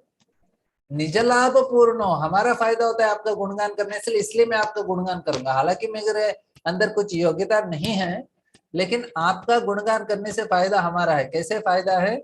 बोलते हैं कि मानम जनाद अविदुषो करुणो वृणीते, क्योंकि जो व्यक्ति, और बोलते हैं तच्छात्मने प्रतिमुखस्य यथा मुखश्री, जिस प्रकार से हम अपने आप को श्रृंगार करते हैं तो आईने में भी सुंदर दिखते हैं, तो उसी प्रकार आपका गुणगान करने से हम अच्छे बन जाते हैं, हमारा फायदा होता है। तो इसलिए भगवान आपका गुणगान करना चाहिए। तो अभी बैठ के हम लोग नरसिंह देव का लीला सुन रहे हैं, तो हालांकि गुणगान हम नरसिंह देव का कर रहे हैं, लेकिन फायदा किसको हो रहा है? हमारा ही फायदा हो रहा है। तो भगवान का गुणगान करने से हमारा बहुत बड़ा फायदा है इस प्रकार से। तो उसके बाद बोलते हैं कि तस्मादहं विगत विक्लव ईश्वरस्य सर्वात्मना महिगृणां यथा मनीषं नीचो जयाद् गुण विसर्ग अनुप्रविष्ट पूयेत येन हि पुमान् अनुवर्णितेन। बोलते हैं तस्माद् अहं विगत विक्लव ईश्वरस्य। तो विगत विक्लव, तो बोलते हैं अभी भगवान मैं तो बिल्कुल योग्य नहीं हूँ, लेकिन उस चीज को मैं छोड़ देता हूँ कि मैं योग्य नहीं हूँ, उस चीज को मैं उसके बारे में सोचूंगा नहीं। ईश्वरस्य, वो भगवान, सर्वात्मना मयिगृणाम यथा मनीषम, फिर ये जो विगत विक्लव, मैं ये चीज को छोड़ दूंगा, फिर आपका गुणगान करना, मैं आपका गुणगान करना चाहता हूँ। किस प्रकार से, यथा मनीषम, मेरा जितना बुद्धि है उसको लेके मैं आपका गुणगान करने का प्रयास करता हूँ। नीचो जयाय गुण विसर्ग अनुप्रविष्ट, क्योंकि मैं तो इस मूर्ख शरीर में, मूर्ख जन्म में पैदा हुआ हूँ। सो नीचो जयाय गुण सर्ग, तो इस भौतिक संसार में मैं गिरा हुआ हूँ, तो मुझे इसमें से बचा लीजिए। बोलते हैं कि तो आपका गुणगान करने से मैं इस भौतिक संसार से बच सकता हूँ, इसलिए मैं आपका गुणगान करूंगा। बोलते हैं सर्वे ही अयम विधिकर स्वसत्वधाम्नो ब्रह्मादयो वयमिवेश न चोद्विजन्तः क्षेमाय भूताय उतात्म सुखाय चास्यं विक्रीडितं भगवतो रुचिरावतारै। बोलते हैं सर्वे ही अयम विधिकरस्य सत्वधाम्नो, तो आपका जो जो देवता है सारे आपके सेवक हैं, और सारे किस प्रकार से, और ट्रांसेंडेंटल पोजीशन, दिव्य स्तर पे स्थित है, हमारे जैसे नहीं है। जो देवता ब्रह्मा जो देवता है वो अच्छे स्थिति पे है, मैं और मेरे पिताजी जैसे असुर कुल में नहीं है, लेकिन आप इस रूप में प्रकट हुए, ये आपका ही एक लीला है। बोलते हैं विक्रीडितम भगवतो रुचिरावतारे, आप अपने खेल के लिए, मतलब आपका लीला के लिए इस प्रकार से प्रकट हो गए। तो वो नहीं बोलना चाहते कि आप मेरे लिए आए हो। तो प्रहलाद महाराज इतने विनम्र है, वो क्रेडिट नहीं लेना चाहते हैं कि भगवान आपने मेरे लिए इस प्रकार से आ गए, थैंक यू वेरी मच। आपको एटलीस्ट लोगों को पता चलना चाहिए कि मैं कहाँ कितना महान भक्त हूँ, अभी तक किसी को पता नहीं है, अभी पता चल गया कि मेरे लिए स्वयं भगवान आ गए। तो लेकिन वो बोलते नहीं नहीं नहीं, आप भगवान, आप अपने लीले के लिए, लीला में लीला प्रकट करने के लिए विक्रीडितम भगवतो, आप उसके लिए आए हैं, और इस ब्रह्मांड को रक्षा करने के लिए आए हैं, मेरे लिए थोड़ी आए हैं। आप ब्रह्मांड को रक्षा करने के लिए आए हैं, ये आपका लीला है।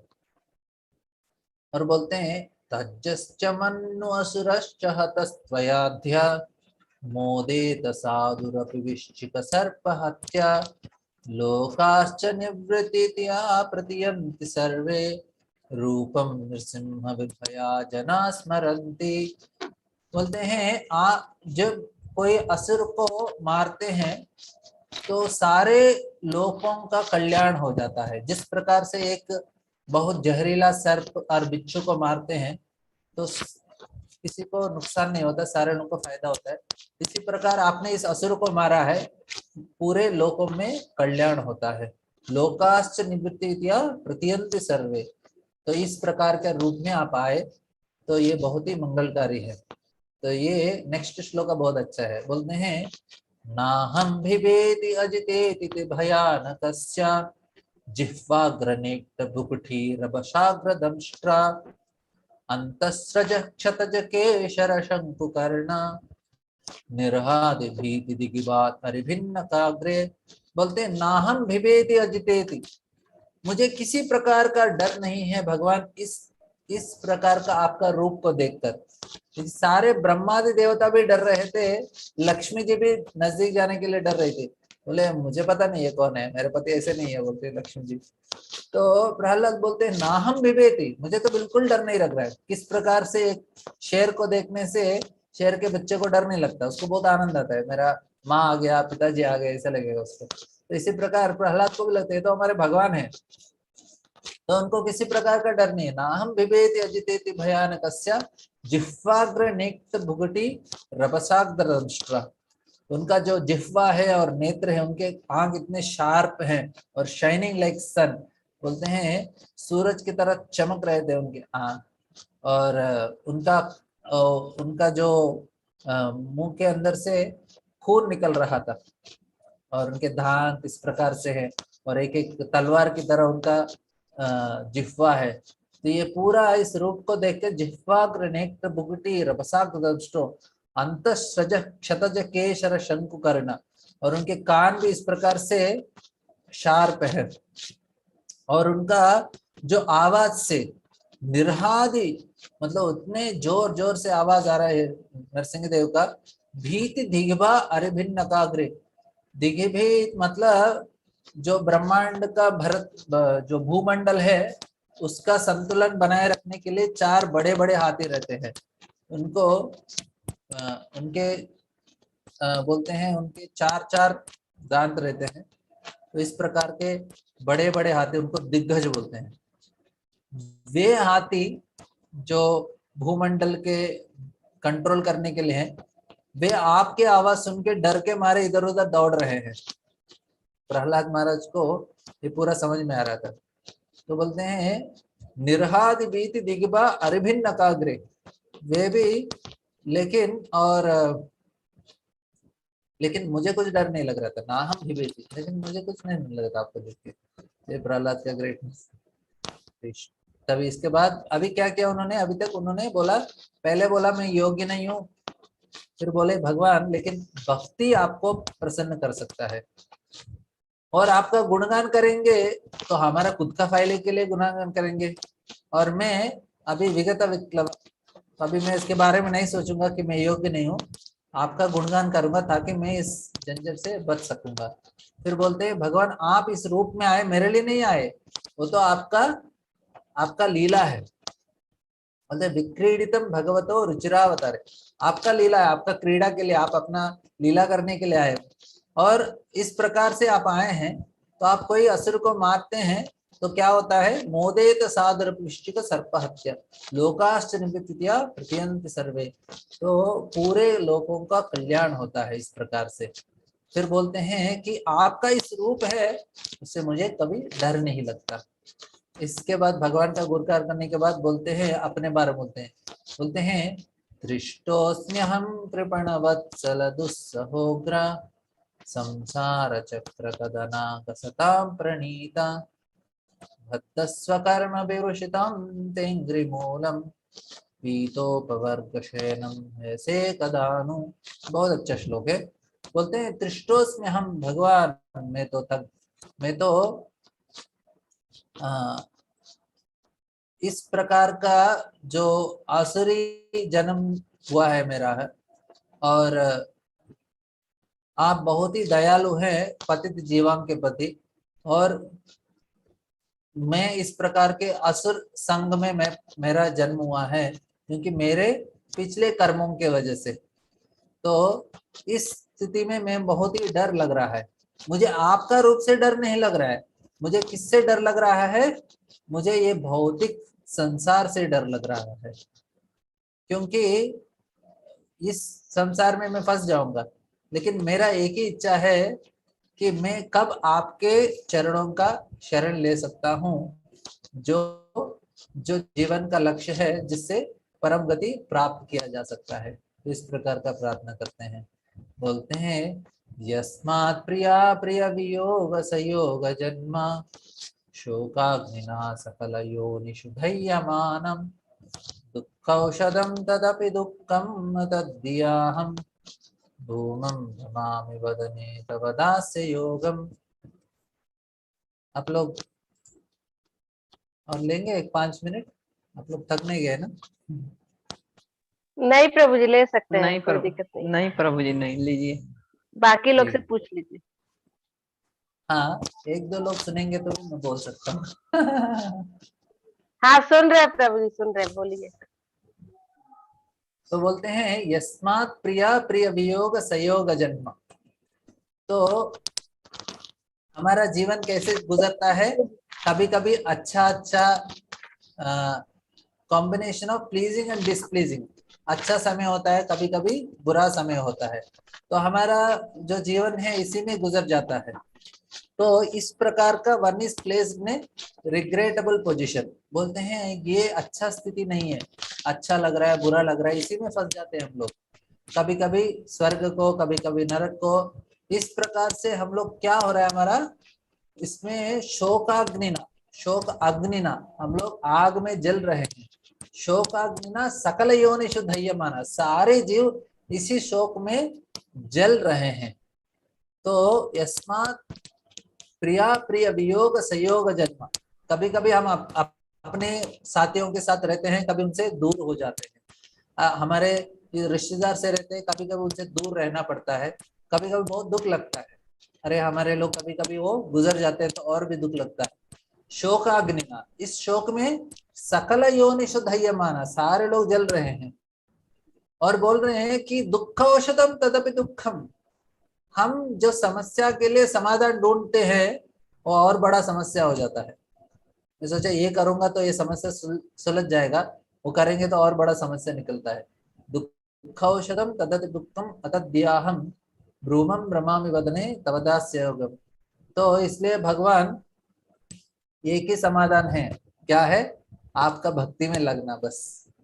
तो मुझे आप आज्ञा दीजिए कि किस प्रकार से आपका सेवा कर सकूं। तो इस प्रकार से प्रहलाद महाराज प्रार्थना करते हैं, बोलते हैं सोहम प्रियस्य सुहृदं परदेवताय लीला कथा सतव नृसिंह विरिञ्च गीतम् अंजस्थितन्यनुगुणं गुणविप्रमुक्तो दुर्गानिते पदयुगालय हंस संगा। बोलते हैं भगवान मुझे हंस संगा, हंस संगा मतलब परमहंस, भक्तों का संग चाहिए।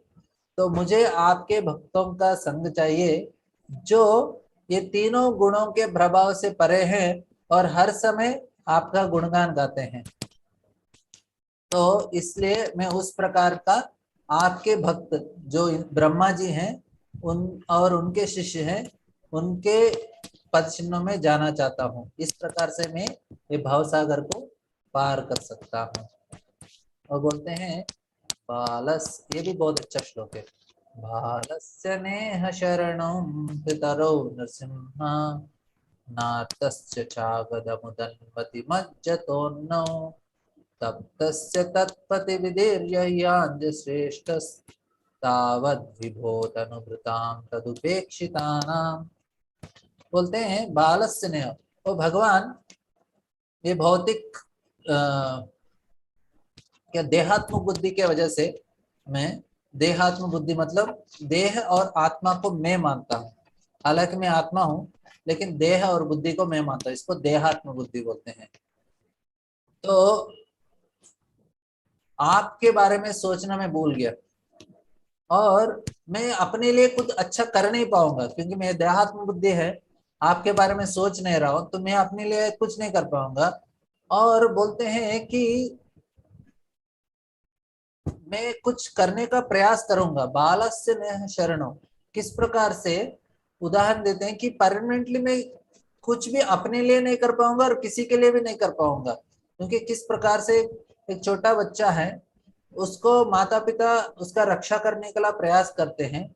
कभी वो बीमार पड़ जाता है, अच्छे हॉस्पिटल में लेके जाते हैं, अच्छे डॉक्टर रहते हैं, सही तरह से उसको दवाई भी देते हैं, लेकिन बच्चा बच नहीं सकता।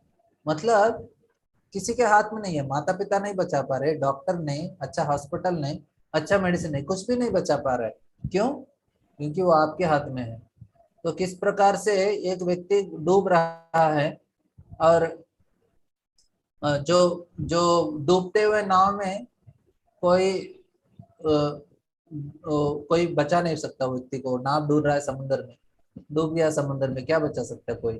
तो भगवान कोई भी इधर किसी का रक्षा नहीं कर सकते। तो हमको लगता है कि मैं किसी का रक्षा करूंगा ये दुनिया में, तो प्रहलाद बोलते हैं वो हमारा मूर्खता है।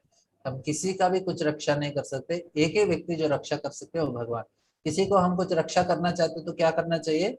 हमको नरसिंह देव प्रार्थना करना चाहिए। क्या? तव कर कमल वरे नखा अद्भुत श्रृंगा गालिता हिरण्यकशिपु तनुभृंग केशवधृता नरहरि रूपा जय जगदीश हरे, जय जगदीश हरे, जय जगदीश हरे। बस जगदीश हरे। नरसिंह देव को प्रार्थना करना चाहिए इस पर। बोलते हैं यस्मिन् यतो यर्ह्येन च यस्य यस्मात् यस्मिन् यथा यदुदयस्त्वपरः परो वा भावः करोति विकरोति पृथक् स्वभावः संचोति तस्तकिलं भवतः स्वरूपम्। बोलते हैं ये जो दुनिया है तीनों गुणों के प्रभाव से है, सत्वगुण, रजोगुण, तमोगुण। और सबसे बड़ा ब्रह्मा से लेके चींटी तक सारे लोग इस तीनों गुणों से प्रभावित में हैं। तो हम इससे बाहर निकलना है। तो इसलिए हमको, मैं, ये सारा चीज आपका ही शक्ति है। तो बहुत सारे अच्छे अच्छे श्लोक है, थोड़ा आसान वाला ले लेता हूँ ताकि आपको समझ जाएगा। तो नेक्स्ट, हाँ, ये बहुत अच्छा श्लोक है, सारे श्लोक आपको सीख सकते हैं, अच्छा है। प्रभु जी भागवतम ये कैंटो प्रभु जी। ये 7th कैंटो 9th चैप्टर है, 7वां स्कंद 9th चैप्टर, 9वां अध्याय। प्रेयर्स ऑफ प्रहलाद महाराज। हाँ,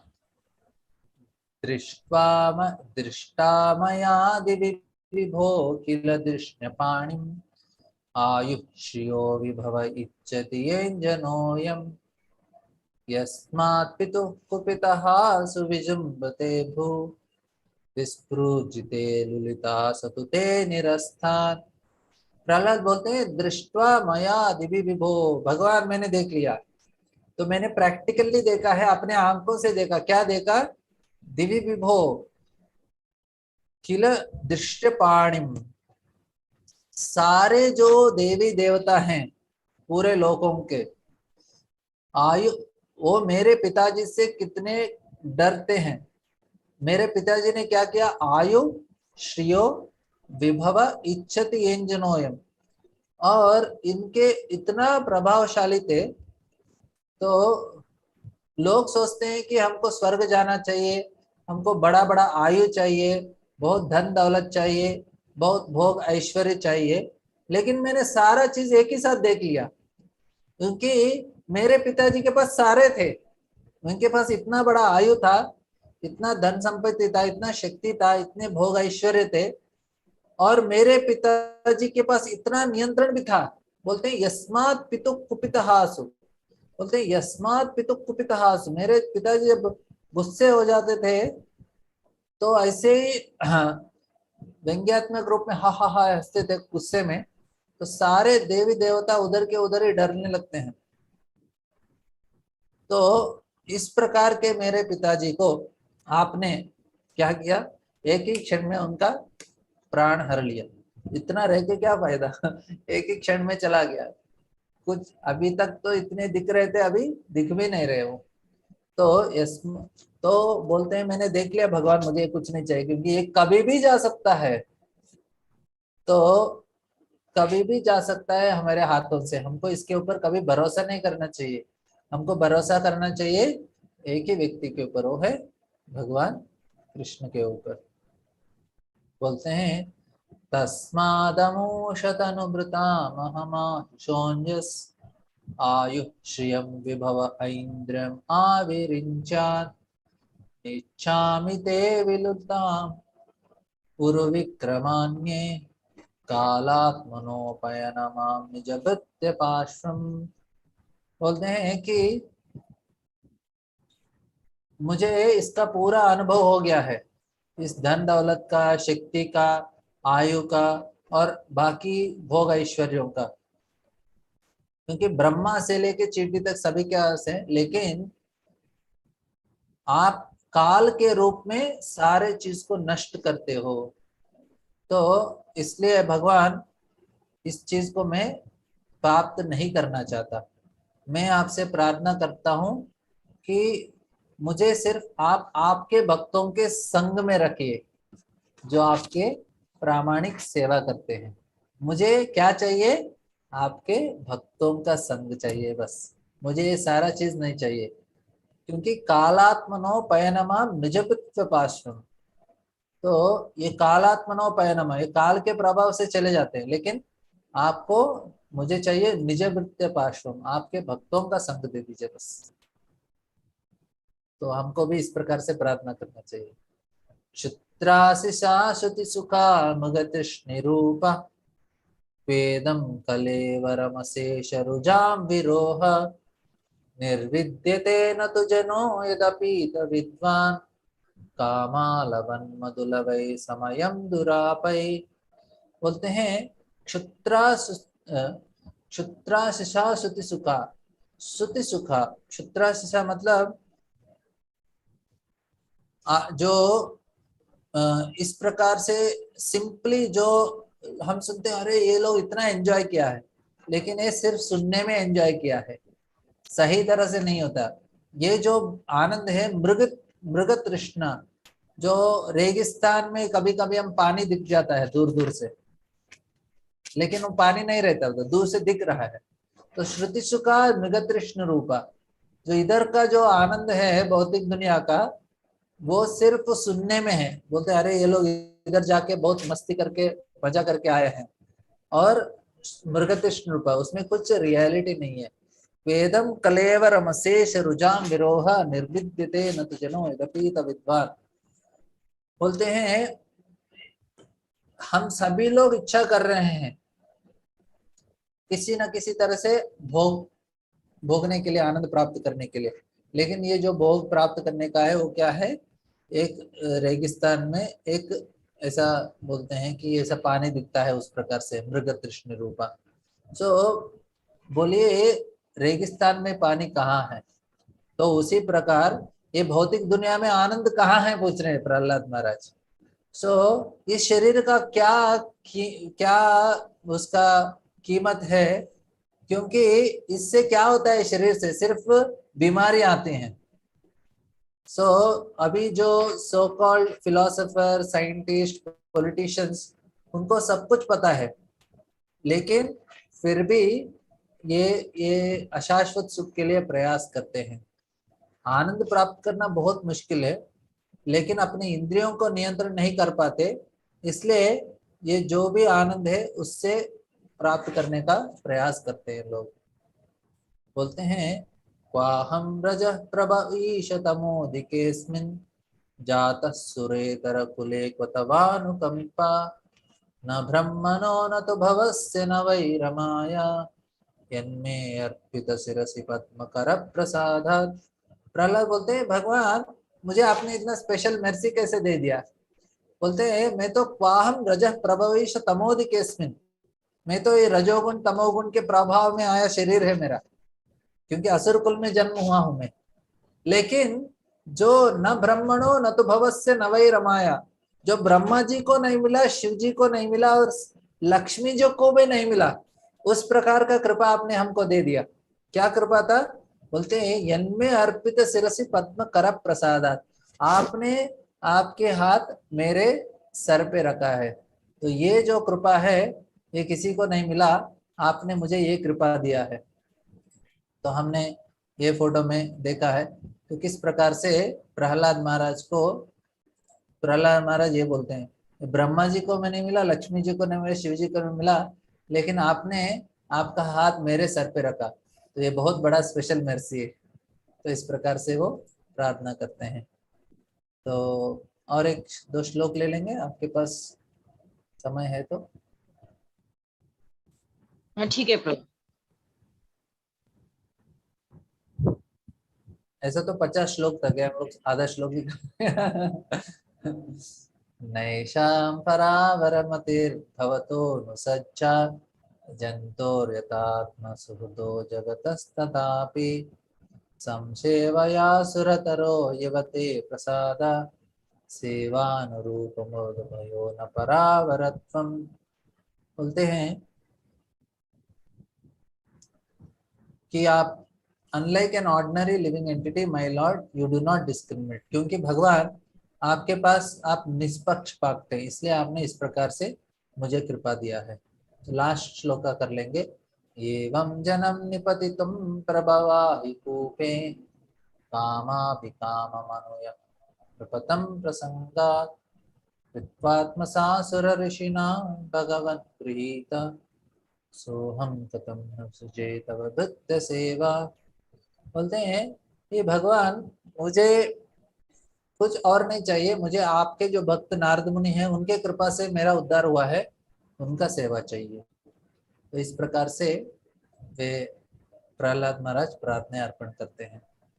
तो हम भी इस प्रकार से नरसिंह देव को प्रार्थना करेंगे, उनका स्मरण करेंगे।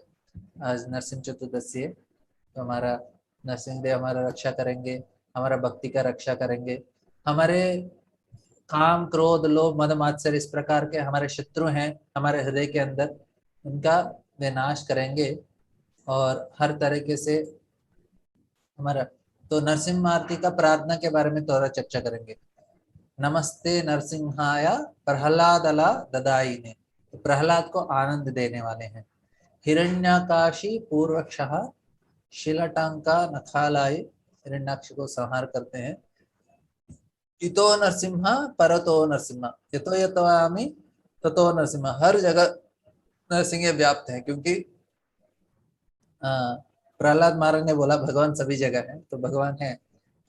और बहे हृदय नरसिम्हा, बहे नरसिम्हा हृदय नरसिम्हा, हृदय के अंदर है बाहर भी है। तो नरसिम्हदेव शरणम प्रपद्ये, और हम भी ये भी प्रार्थना करते हैं। तो मेरे पीछे दोहराइए, उग्रम वीरम महाविष्णुम, उग्रम विक्रम महाविष्णु, उग्रम वीरम महाविष्णुम, उग्रम वीरम महाविष्णु, महाविष्णु जलंतम सर्वतोमुखम, शांतं सर्वतोमुखं, सर्वतोमुखम् नृसिंहं भीषणं भद्रं, नरसिंहं येषणं भद्रं मृत्योर्नमाम्यहम्। मृत्युर्नितो नमाम्यहम्। श्री नरसिंहा जय नरसिंहा, श्री नरसिंहा श्री नरसिंहा जय नरसिंहा, जय जय श्री नरसिंहा, जय जय श्री नरसिंहा, प्रह्लादेश जय पद्मा वृंदा, प्रह्लादेशा जय वृंदा। तो मैं करता लेके आता हूँ, 1 मिनट फिर कीर्तन करेंगे।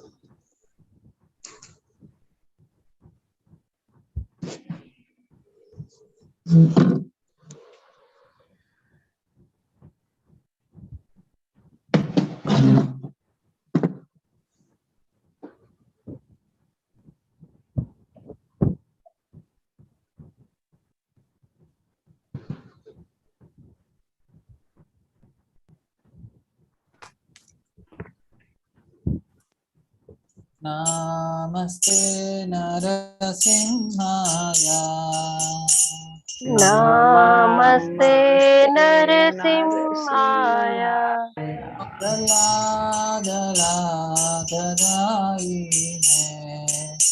प्रह्लादलाददायिने,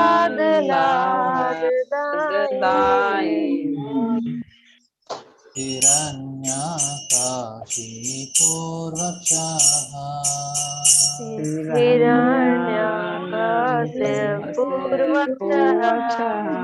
शिलटङ्कानखालाये,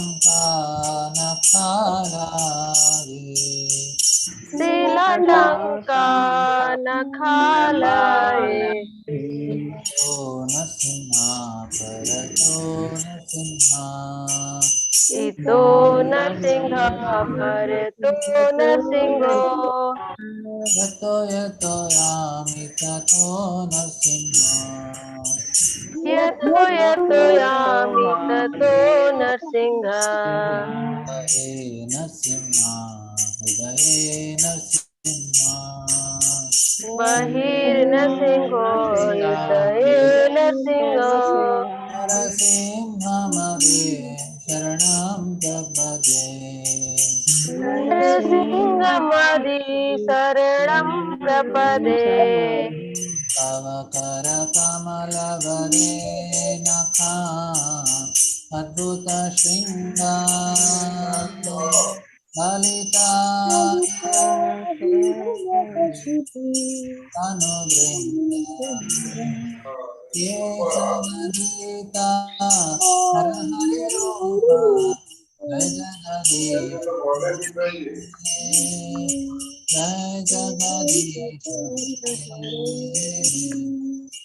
तव तव कर कमल वरे नख मद श्रृंगार दलित हिरण्यकशिपु भृंगा केशवधृता नर हरि रूप जय जगदीश हरे जगदीश हरे जय जगदीश हरे जगदीता नर जगदीश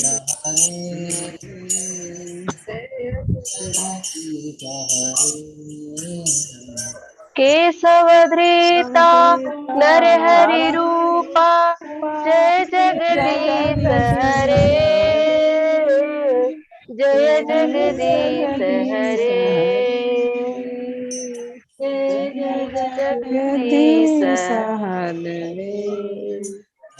जय नरसिंह देव नरसिंह देव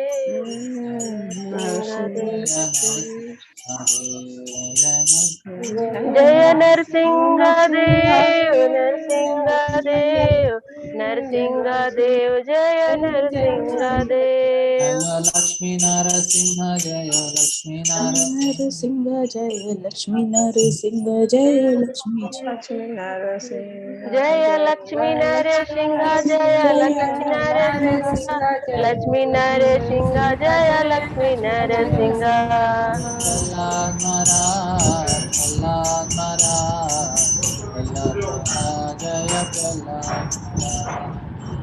प्रहलाद महाराज प्रहलाद महाराज प्रहलाद महाराज जय प्रहलाद महाराज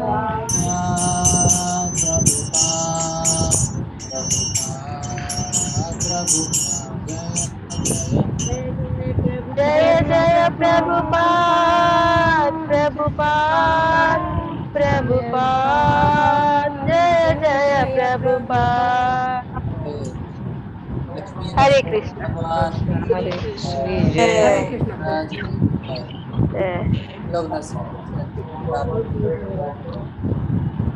हरे कृष्ण प्रभु जी दंडवत प्रणाम। परिवार का रक्षा करेंगे, भक्ति का रक्षा करेंगे। हम सभी के लिए हम भी प्रार्थना करेंगे, सभी को नसीब की रक्षा करें, भक्ति का रक्षा करें, हमारे हरि बोल हरे कृष्ण।